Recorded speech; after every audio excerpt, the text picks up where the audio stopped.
dari pihak tim Densus. Saya bertujuan di sini untuk menggeledah. Yang memang punya rencana untuk mengganggu jalan pesta demokrasi tersebut. Kalau yang saya bacakan diduga apa? Terduga teroris. Disebutnya teroris. Yang di Sukoharjo yang punya senjata api, bahan-bahan peledak, nah itu yang memang mereka mau ekstrim melakukan penggagalan pemilu. Berkaitan dengan pemilu 2024, Densus melihat tidak ada pergerakan yang signifikan. Ada.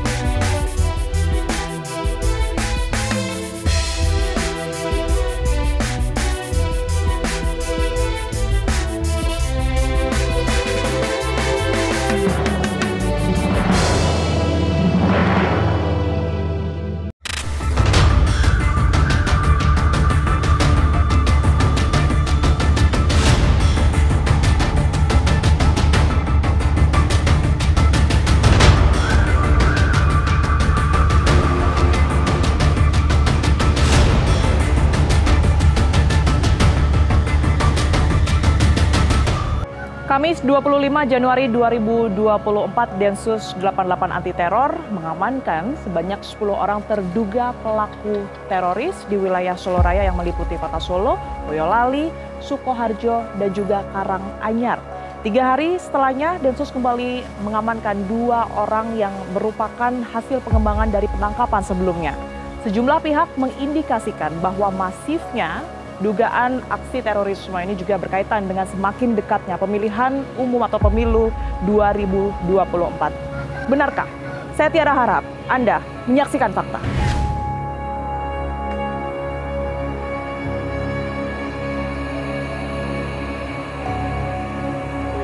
Saya berada di salah satu desa di Karanganyar dan akan berbincang langsung dengan keluarga dari salah satu terduga teroris yang pada hari Kamis kemarin, pada tanggal 25 Januari 2024 ini sempat ditahan atau ditangkap oleh pihak polisi. Kita temukan faktanya.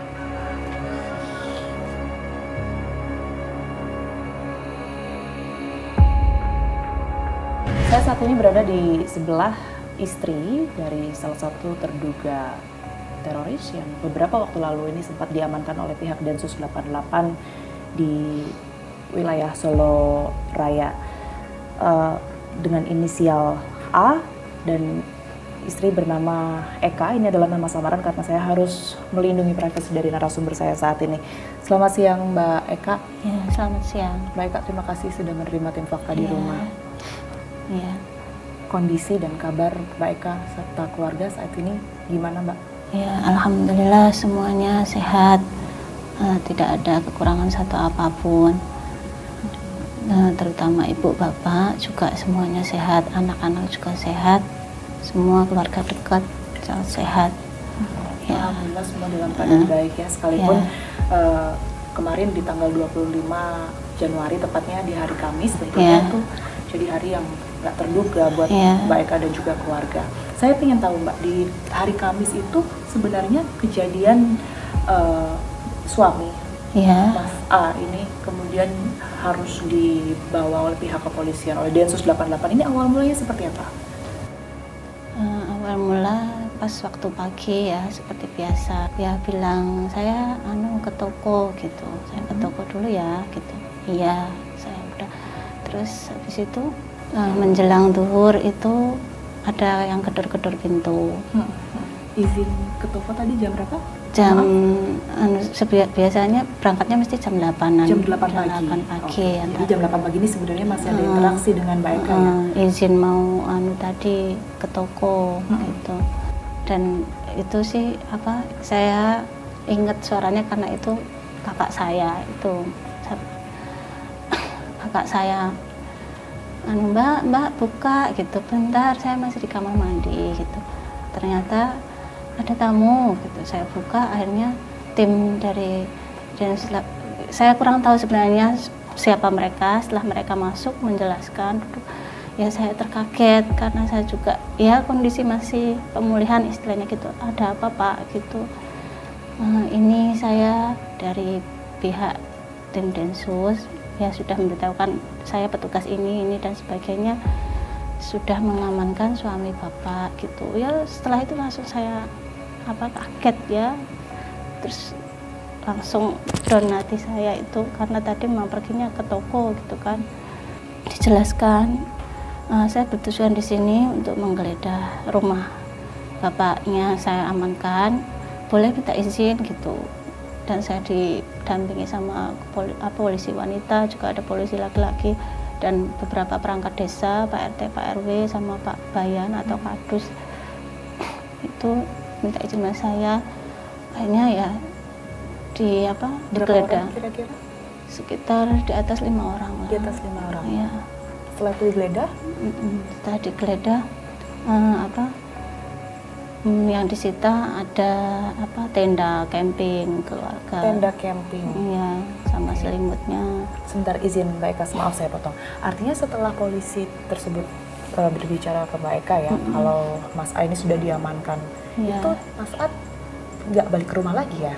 Mereka tidak datang ke sini tanpa suami berarti, tanpa Mas A di sini? Iya, sudah diamankan. Saya juga bertanya, apakah saya nggak dikasih kesempatan bicara sama orangnya gitu? Tidak Bu, ini masih saya amankan gitu. Nanti Ibu ada kesempatan dari petugas untuk bisa berhubungan sama suami gitu, maksudnya dikasih bisa telepon atau yang lainnya gitu. Ya gitu. Setelah itu artinya bagian rumah mana dulu yang digeledah? Terutama sih ya semua yang ada di rumah, misalkan ya itu karena berkas-berkasnya suami itu semuanya rata-rata kebutuhan toko ya. Kebutuhan toko itu ikut di apa saja gitu. Terus tanya laptop juga, kan ada satu laptop di lemari, tapi itu memang laptop untuk kasir toko gitu. Itu baru beli juga Pak untuk laptop kasir toko, semua memang barang-barang di rumah kebutuhan toko gitu. Terus kamar saya, ini kamar bapak suaminya di mana? Di sini gitu. Terus ini kamar siapa? Anak. Udah itu penggeledahannya, semua yang di rumah dilihat-lihat. Oke, masuk ke semua ruangan di rumah Mbak Eka. Tadi sempat disebutkan juga kalau yang pertama diambil, yang sempat diambil dan diamankan ini adalah tenda gitu ya. Iya. Apalagi setelah itu Mbak? Selimut untuk tidur di dalam tenda itu. Oke. Terus ada HP jadul, tapi nggak dipakai. HP jadul itu punya siapa? Itu kayaknya bapak beli, tapi nggak dipakai. Saya pernah bilang ini HP dipakai tidak ya gitu. Ya udah saya beresin gitu. Lah ini punya siapa Mbak, katanya. Ini bapak yang beli. Dulu ngomongnya karena nggak dipakai apa buat ibu aja gitu. Ya. HP masih pencetan tombol gitu. Itu yang dibawa. Saya nggak tahu juga Pak, itu juga saya yang bersihkan, maksudnya saya yang beresin gitu. Ada nggak barang yang mungkin mau diambil oleh pihak kepolisian tapi nggak diperbolehkan atau dilarang sama Mbak Eka? Nggak jadi dibawa akhirnya? Ada ya, barang yang tidak jadi dibawa itu adalah satu set peralatan untuk idul kurban, satu set alat pemotong hewan kurban gitu. Pisau ini? Ya, pisau. Sudah dilihat dan sudah saya jelaskan juga, itu inventaris masjid gitu, karena suami saya itu sebagai ketua takmir, inventarisnya dititipkan di sini, diamankan di sini. Itu hampir saja mau dibawa, tapi karena di dalam rumah juga ada beberapa perangkat desa mengasih tahu memang benar itu punya masjid Pak gitu. Nah, masjid yang itu dipakai setiap tahun gitu. Akhirnya ya sudah, berarti nggak jadi dikembalikan lagi gitu. Oke. Jadi hanya ada satu pisau itu tadi yang kemudian nggak jadi diambil, itu pun karena kalau menurut Mbak Eka sendiri perangkat masjid itu ya, alat-alat untuk penyembelihan di masjid. Nah, pada saat dikabari kalau ternyata Mas A ini sudah diamankan, apalagi didatangi oleh sekian banyak polisi, kalau tadi disebutkan oleh Mbak Eka ini lebih dari 5 kepolisian, apa yang dirasakan atau dipikirkan Mbak Eka pada saat itu? Saya langsung terbengong dan terkejut gitu loh, karena nggak pernah mengalami seperti itu gitu ya Mbak. Ada apa terus kayak gitu ya, kayak gitulah ya, karena ya melihat suami saya dari semenjak saya menikah, suami saya itu ya lurus-lurus aja gitu Mbak. Ya seperti yang dituduhkan. gitu, wewenangnya polisi menuduh dari segi hal apa itu mereka yang tahu. Kalau yang saya tatap muka setiap hari hidup dua, bahkan tetangga-tetangga atau saudara-saudaranya yang lebih mengenal beliau, ya kayak gitu. Orangnya tuh nggak pernah, ya sama sekali nggak ada masalah sama orang, berarti kayak gitu. Itu aja sih, saya kayak, iya Bu, ya sabar. Nah, ada juga kasus seperti ini, memang kadang istrinya tuh nggak tahu apa-apa gitu, sampai pingsan gitu. Iya Pak, saya jujur nggak tahu, pernah tahu apa-apa. Jadi menurut keluarga ini memang apa yang dituduhkan ke Mas A ini sama sekali nggak pernah dilihat oleh keluarga ya, termasuk oleh Mbak Eka sendiri sebagai istrinya. Iya. Perilaku dan mungkin keseharian dari Mas A ini sehari-hari nggak ada yang mencurigakan ya Mbak? Iya, betul. Kepribadiannya ya seperti orang normal, seperti halnya biasa. Aktivitas sehari-harinya apa sih Mbak? Karena dia itu pedagang ya. Hanya berdagang saja? Berdagang aja. Dan kesehariannya mengurus masjid, itu aja. Sebagai pengurus masjid? Iya, jadi takmir. Selesai dia misalkan selesai ngurus toko, ya nanti sisanya untuk ngurus masjid gitu.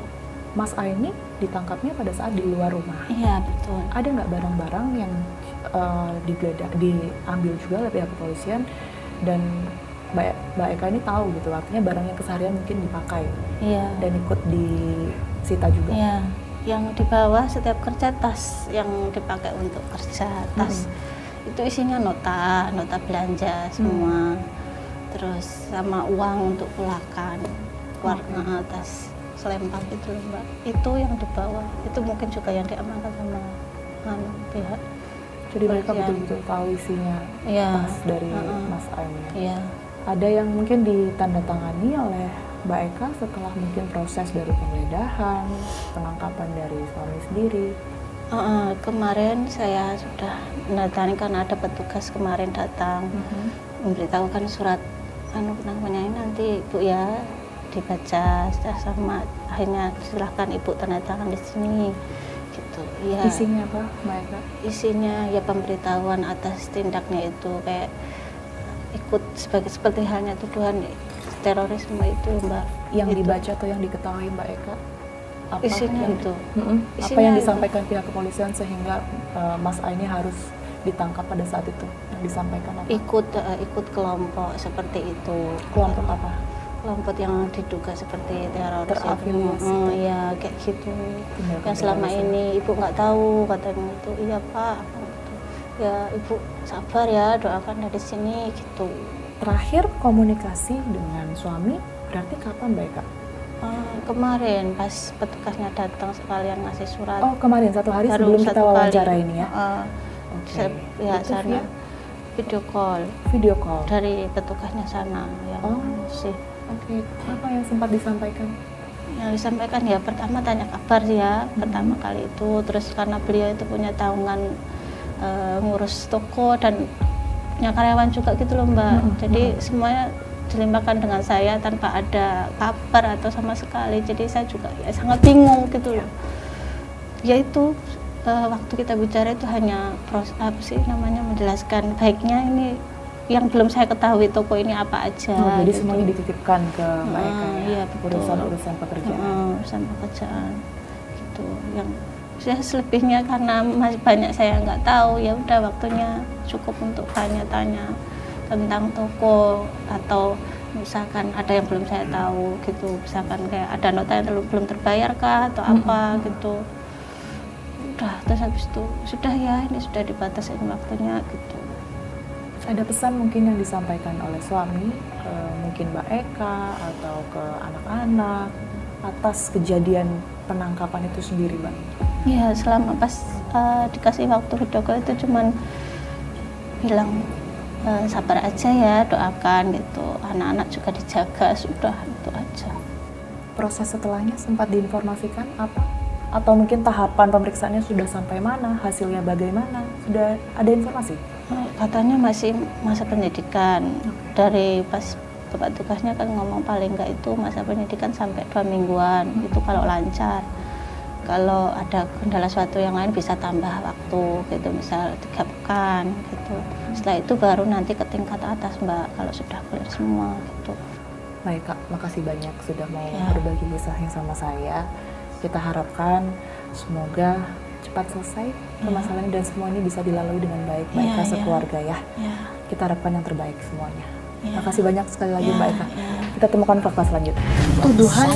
Tuduhan yang Ibu baca atau mungkin Ibu dengar langsung dari polisi itu apa sih Bu? Bapak ini dikira apa? Kalau yang saya baca kan terduga teroris.